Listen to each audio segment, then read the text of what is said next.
Hello and welcome to the video. इस video में class 10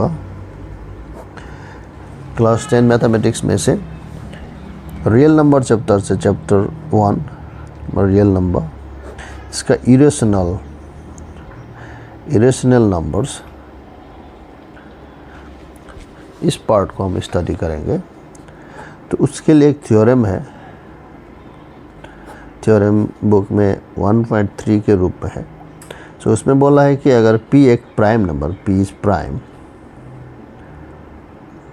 prime number मतलब ये इंटीजर ही है, p is prime number and p divides a square. p divide a square का मतलब p जब a square को डिवाइड करेगा तो रिमाइंडर 0 होगा। उसका मतलब क्या होगा, अगर p एक प्राइम a स्क्वायर को डिवाइड करे तो then p divides a also, जहाँ पे एक a इज पॉजिटिव इंटीजर है।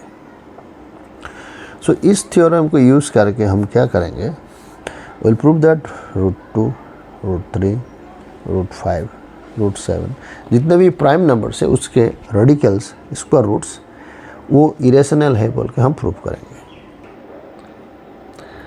इसके लिए कॉन्सेप्ट क्या ज़रूरी है, कॉन्सेप्ट हमको ज़रूरी है कोप्राइम्स के बारे में जानना होगा। ये कोप्राइम्स को कभी कभी रिलेटिवली प्राइम भी बोलते हैं। और एक बात जानना होगा कि मेथड ऑफ कॉन्ट्राडिक्शन,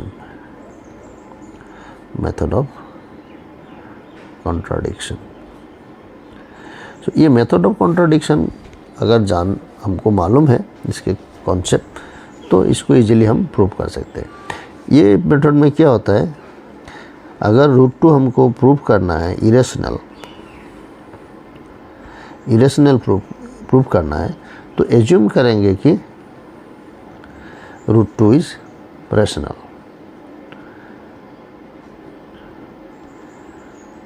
हमको मालूम नहीं √2 रेशनल है या इरेशनल है, लगता है इरेशनल लेकिन लेंगे रेशनल। जब √2 रेशनल लेके चलेंगे तो ऑलरेडी जो हमको पता है वो गलत हो जाएगा। जब भी गलत होगा तो उसका जिम्मेदार कौन होगा, ये एजम्पशन। तो हमारा ये गलत एजम्पशन है, और ये गलत एजम्पशन के कारण ऑलरेडी एस्टेब्लिश फैक्ट जो गलत होता है, रॉन्ग प्रूफ होता है, उसको बोलते हैं कॉन्ट्राडिक्शन। जब हम कॉन्ट्राडिक्शन में पहुंच जाएंगे तो बोलेंगे हमारा जो एजम्पशन था, जहाँ पे हमको डाउट था √2 रेशनल या इरेशनल है, तो रेशनल लेके चले थे, उसको चेंज करके इरेशनल बोलेंगे। इसका मैकेनिज्म यही है, इस प्रकार से हम लोग करते हैं। अब देखेंगे थ्योरम 1.3 में क्या बोला है, p एक प्राइम नंबर है and p divide a square, then p divides a also. a square को डिवाइड कर रहा था तो a को भी डिवाइड करेगा। 4 डिवाइड्स 6 स्क्वायर, मतलब 36 को 2 डिवाइड करता है, 4 × 9 इज 36, 4 × 9 इज 36। सो जब 4 से 36 को डिवाइड करेंगे 9 से 36, रिमाइंडर 0 होगा। लेकिन अभी 36 का स्क्वायर छोड़ने से 4 डज नॉट डिवाइड्स 6। ये क्यों हुआ है, ये थ्योरम का जैसा ही फॉर्मेट है, लेकिन इस थ्योरम में जो एजम्पशन था, p के ऊपर जो एजम्पशन है, हाइपोथेसिस है, वो है p एक प्राइम होना चाहिए। लेकिन ये 4 जो प्राइम नहीं है, सो इसलिए अगर प्राइम नहीं होने से इस प्रकार का रिजल्ट वैलिड नहीं है। लेकिन 4 को छोड़कर अगर हम 3 ले, 36 6 स्क्वायर, सो 3 डिवाइड्स 6 ऑल्सो। अगर उसको ना लेकर 2 भी ले सकते, 2 डिवाइड्स 36। अभी 36 का प्राइम फैक्टराइजेशन क्या है, 36 = 2 स्क्वायर × 3 स्क्वायर। तो प्राइम डिवीजर 36 के ओनली 2 and 3 है।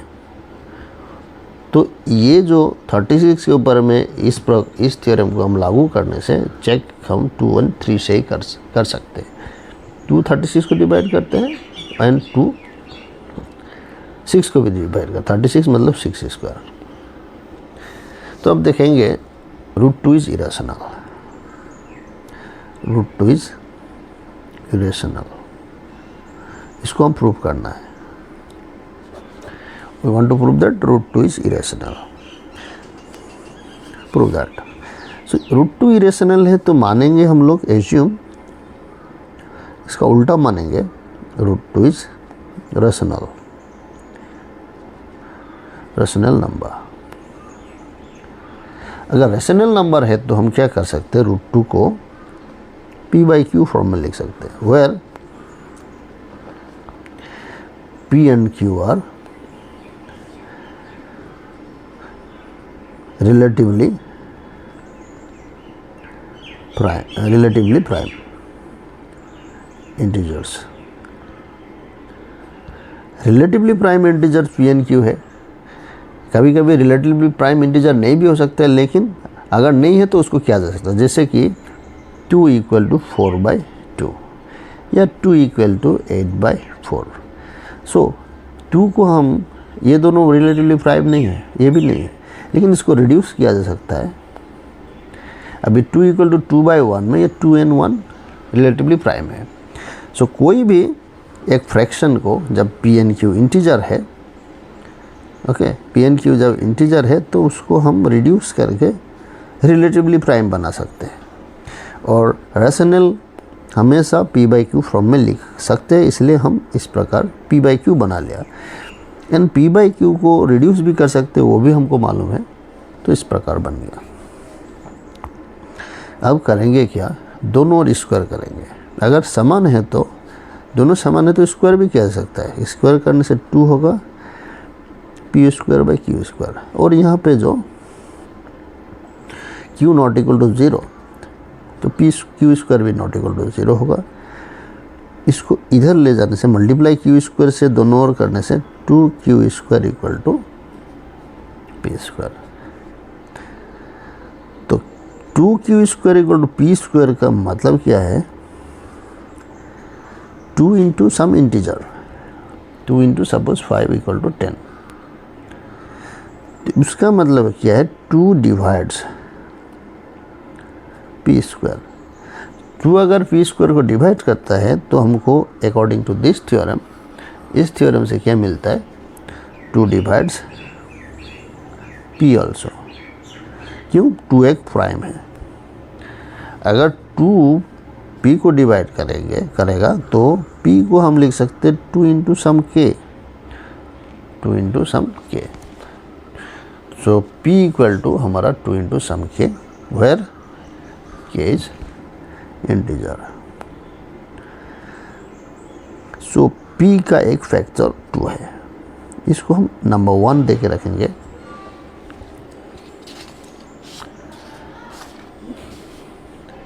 इसको हम क्या करते हैं, इसको नंबर 1 डालते हैं, इसको नंबर 1 डालते हैं और इसको नंबर 2 बोलते हैं।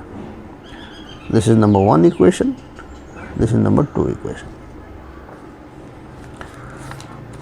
अभी 1 में क्या करेंगे, 1 क्या था, 1 हमारा है 2q² = p²। फिर 2 से क्या मिला है, p = 2k, k is integer. अब p = 2k यहाँ पे डालने से क्या होगा, ये वैल्यू यहाँ पे सब्स्टिट्यूट करेंगे, 2q², p मतलब 2k, तो 2q² बन गया 4k²। दोनों ओर से हम डिवाइड करेंगे 2 से, तो q² = 2k²। तो q², सपोज 10² = 2 × सम नंबर। उसका मतलब है q² is divisible by 2, 2 divides q²। जब 2 डिवाइड q² होगा, 2 डिवाइड्स q ऑल्सो। तो ये प्रीवियस 1.3 थ्योरम के मुताबिक इस प्रकार हो गया। अगर Q को 2 डिवाइड करता है तो बोलेंगे क्या 2m for some integer m। तो इसका मतलब Q एक इवन इंटीजर है, इसको हम 3 बोलेंगे। 2 and 3 क्या मिलता है, P equal to 2k and Q equal to 2m। तो P में 2 फैक्टर है, Q में भी 2 फैक्टर है। Therefore P and Q are not coprime. हमने लेकिन इसमें को प्राइम पकड़ा था P and Q को, अभी मिला है P and Q नॉट को prime, which is a contradiction, which contradicts the fact that P and Q are को प्राइम। जब भी कॉन्ट्राडिक्शन मिलता है तो हम चेंज कर सकते हैं, this implies √2 is irrational number. तो हमको करना क्या है, एक कॉन्ट्राडिक्शन निकालना है। कॉन्ट्राडिक्शन निकालने के बाद क्या कर सकते हैं, ये जो पकड़ा था √2, जो पकड़ा था उसका उल्टा ले सकते हैं। हमने यहाँ पे क्या लिया था, √2 को एज्यूम किया था रेशनल बोल के, तो √2 रेशनल एज्यूम किया था और क्या पकड़ा था, P and Q are relatively prime. Relatively prime and coprime same होते हैं, coprime and relatively prime are for same words, same thing. दोनों रिलेटिवली प्राइम मतलब GCD उसका ग्रेटेस्ट कॉमन फैक्टर 1 होना होता है। तो हमको √2 इरेशनल मिला है, प्रूव्ड। सो यहाँ पे हमने क्या प्रूव किया, √2 इज इरेशनल प्रूव किया। इसी प्रकार √3 इरेशनल, √5 इरेशनल, √7 इरेशनल, इस प्रकार से हम रेडिकल्स को, प्राइम नंबर का रेडिकल्स को इरेशनल प्रूव कर सकते हैं। आने वाले वीडियो में ये हम देखेंगे। इसी के साथ ये वीडियो यहाँ पे ख़त्म करते हैं। Thank you very much.